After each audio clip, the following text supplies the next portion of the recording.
Should a parent have the right to make demands of their children after they retire? This particular topic goes way back. In the past, humans were giving birth to a lot of children because, after all, they were hunters and gatherers. So the more children you give birth to, the more hands you have on your farm and help you make money. Greetings from the Eccentric Side. My name is Uche Odogo, and to discuss this sort of amazing topic, we have Faith Zion, who is a poet and a student of the University of Lagos. Welcome to the Eccentric Side, Faith. Thank you very much. On the other hand, we have Abass. I've not welcomed you. Let me welcome you first. We have Abass, my best friend for as long as I can remember. I'm going to 15 years now. So, not the first time here. So, welcome to the Eccentric Side, Abass. Trying to pay money in the bank. I'm glad to be here. Oh, I said it's good to have you, but I can't have you again. So, in the comment section below, feel free to drop your comments down below as we discuss. Should a parent have the right to make demands of their children after the parents retire? So, should we do ladies first? Let's do ladies first. Faith, let's have your initial input. What do you think of this topic? So the topic is a very wonderful one, and it is what to be treated. And then for me, I think parents, it is their right. Yes, it is right for them to make demand from their children when they are retired. Because I believe their purpose of training their children from their infant to the stage where they are independent is so that they can also have something to fall back on when they get old. So that they can also have something to fall back on when the strength to walk, to run, to fly, to do those agile jobs that they were doing when they were much younger. When the strength is no longer there, at that point, the children comes into play. And that is why you see most parents try their best possible to invest a whole lot in their child in order to give their child the best. And because they see ahead of the future, they are investing the best so that they can also get the best in return from their child. Yes, I think it is right for them too. So you feel, okay, go, Abass. I think that's right to say now raising a child is like a business view. Okay, I invest 10,000 in the hope of later in future I'm to get 60,000 back in return. Is that what you're trying to say? What do you say? Sorry, come again with your question, please. I try to say now, raising a child now is like a business view. Okay, I invest 10,000 in the nearest future. I should be able to get nothing less than 50,000 naira in return. Is that it's not really a business talk, but it's something that nature has. But in the first place, this is not like where you're saying it. It's not like the way you're saying it is just as if okay, the child was forced into what he has no plans of engaging himself into this. It's not me that sent this to bring me into this world. And why should I owe you? Of course, I never mandated my parents to bring me into this world. But every good child with conscience would know that, oh, I'm meant to pay back to my parents. Let's not bring morality or conscience into this at the meantime now. What do you say? Let's leave conscience out of it for now. Maybe later on, we might start conscience. But first of all, this is life. Yeah. When you're giving birth, I never planned to be into your own family. You're the one that said, okay, yeah, I'm sure I'm capable of raising my own child. That's why I decided to have a child. That's right. That's what brought me into your life. But that doesn't mean, okay, fine. It was your own decision to bring me into the life. Then I don't think it's mandatory for me to take care of you. It should be my own decision to take care of you or not me take care of you. Not it should be forced.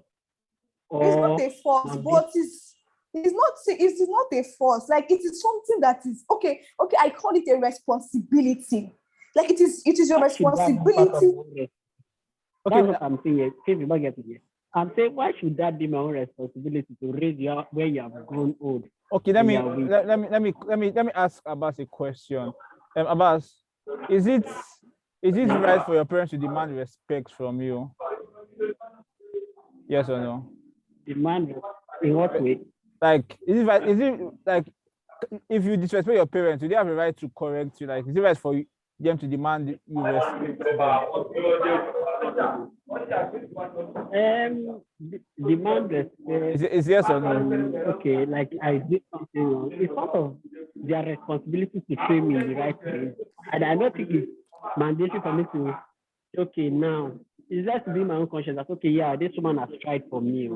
Let me now pay her back in return by taking care of her. And if I choose not to be, I don't think society should take it against me or call me bad or an ungrateful person to say, okay, you did not give back in return. It's my own decision to say, okay, let me take care of this child, with my parents back. The same way it was your own decision to have me. I never begged to be brought into this world in the first place.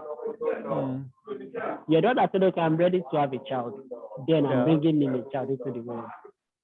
So then as you claim you are ready, definitely you have all right to make sure you please the child because you're the one that made the decision that yeah, it is time for me to have a child. That means you have to take care of the child till when the child will be strong enough to stand on his own. And I don't think you have to expect the child to give you back in return. Okay. Because expecting the child to give you back in return is more like as if you are forcing the child to do whatever. Okay, I have something to say. Hello, I have something to say. Okay, go on. Hello. Yes, go on. We can hear you. Okay, so now, Mr. Abass, you are saying it is the decision of the parents to bring in their child to the world. Yeah, don't you think that the decision of the child to say, no, the okay, parents, yeah, the parents, it is the decision of the parents for them to bring in the child to the world, right? Now, why do you think that most parents get unhappy when they are barren? That's what we are saying here. Is the problem of what society have portrays it to be that if you don't have a child, you haven't. You have to raise your child. If you know you are ready, yeah, and you don't get the child, fine. You know that okay, some circumstances, you're unable to get what you wish for.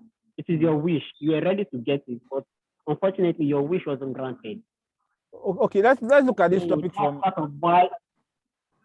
That's part of why they feel bad when you wish for something. Definitely, if you wish to have something you not get it, definitely you'll be feel bad now. Okay, let's look at this from a different angle. Let's talk about inheritance.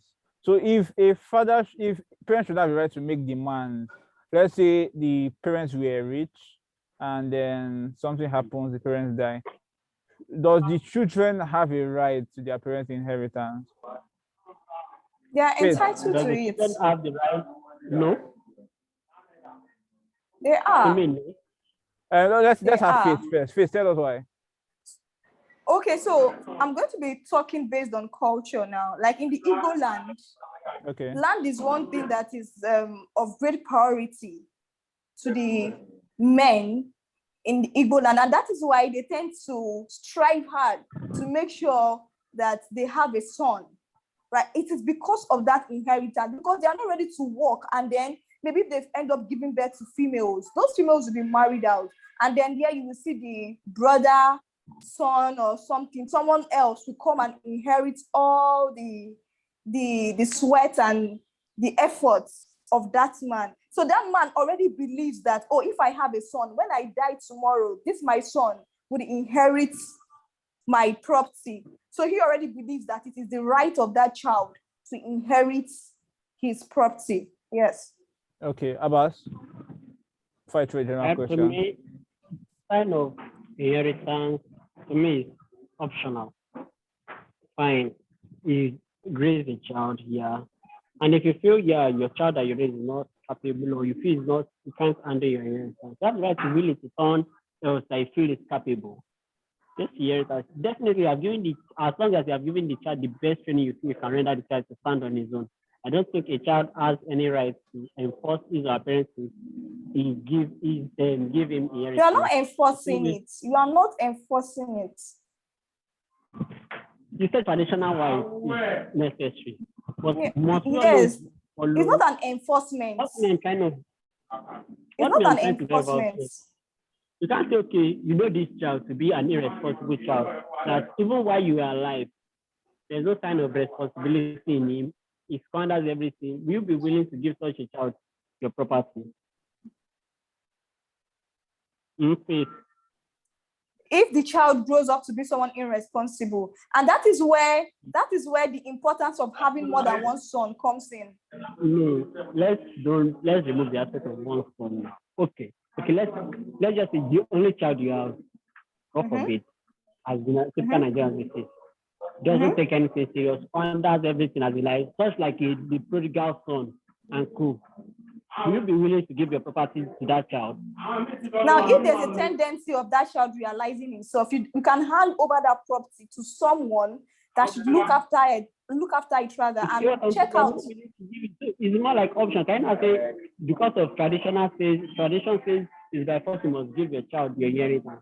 Now if you give it to someone that will not appreciate and misuse this. Okay, let me comment. Sorry. So I read this book about this rich man. It was based on an olden days scenario. So back in the day. So this book I read, the guy was a very rich guy. He had 3 children, but it was a setting where the 3 children were not really let's say you're not responsible. They were not really close to their dad. The reason why they were going to meet him was when they want to collect money, they will remember that they have a father, they will go and meet. But so when this man was about to, he not died out of natural causes, he committed suicide. So when he was planning to commit suicide, he had this maid that was always dear to him and was always there for him. So instead of willing his properties to his children, 3 of them, instead he gave it to his maid. To say in that scenario, this guy was wrong by ignoring his children that were not really there and responsible to him and giving it to his maid. What do you have to say about this situation?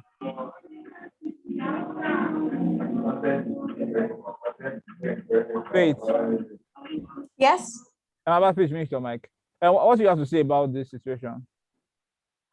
Well, for me, what I'm going to say, and this is where what you said earlier about the child making the parent making demand and all of that bouncing back now. So now at this point, the father realizes that his children are nothing to write home about. That is why he had to hand it over to someone that is responsible. Now, if in future these children tend to realize themselves and they, like the prodigal son, despite his misbehavior, he still came back. If these children comes back, right, even though the will has been given to this maid, if the children comes back, they still have opportunity in that their father's property, right? That's what I think. Abass, was the guy wrong? Okay, he's not here. Yes, yeah, go on. Yeah, I'm here. Okay. To me, I feel the guy is not wrong for issuing it. Like I said, it's his property. It is what he sweat for. That's part of what I was driving out to that. It's part of his sweat. He knows how it was difficult for him to get that money or the property he has. So to be wrong for him to not give it to someone that misused it, like you said, the children were mainly after money. So giving it to the person that he feels would be better to handle his property, I feel is not wrong. Okay. Yes, I'm not saying he's wrong. But what I'm saying is that what if the children tend to realize themselves? Because Abass gave example of the prodigal son. The prodigal son acted wrongly at first, but when he realized himself, he came back. So now I'm throwing a question to Abass that if the children realizes themselves, do you think they will still have right in that their father's property? Hello, Abass.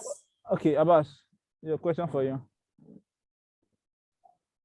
Okay, I guess it's okay. Hello, can you hear me? Yes, we can hear you. Yes, I'm all yours. What they call it?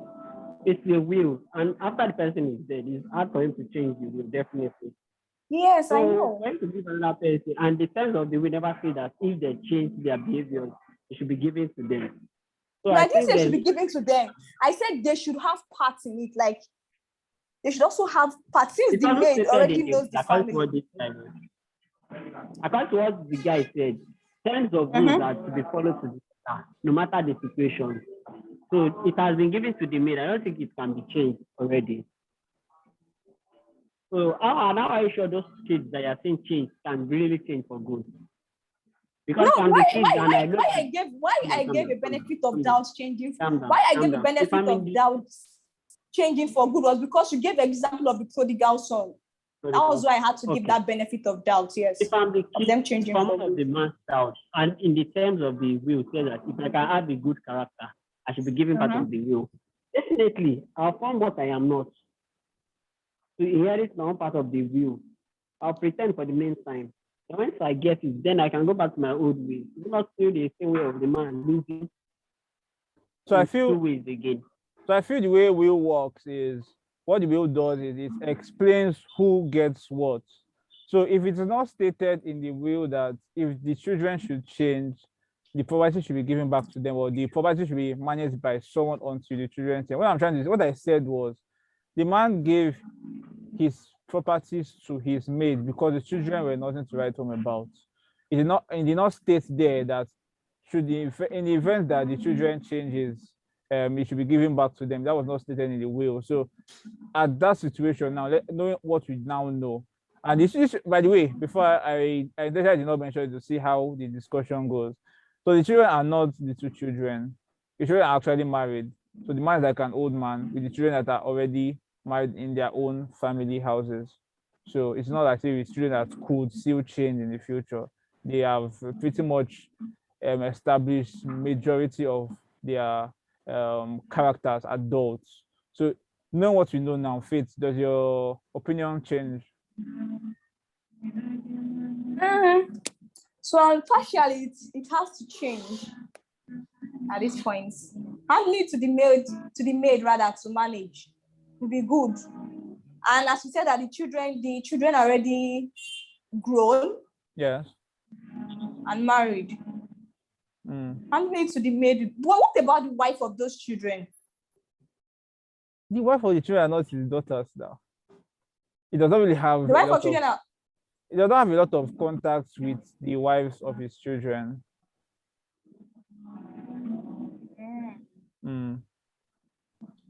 Well, it is the father's choice, though, at this point, whom he should give his will to. Okay. Yes. That's good to know. So let's know your comments in the comment section down below. What are your thoughts on these two topics we quickly touched today on the Eccentric Side podcast? Abass and Faith, it was nice having a discussion with you. Let's keep the conversation going in the comment section down below. And don't forget to like this video, share the video to somebody, and don't forget as well to subscribe to the Eccentric Side. Abass and Faith, thanks for joining. You're welcome. Thank you. Abass, thank you for joining. Oh, I guess he has gone. So till next week, when you come your way from me and all of us to you, it is stay eccentric. Yes, we can. I said thank you for joining. I said that'd be nice. Oh, okay. I will try. Stay eccentric, everybody. All right.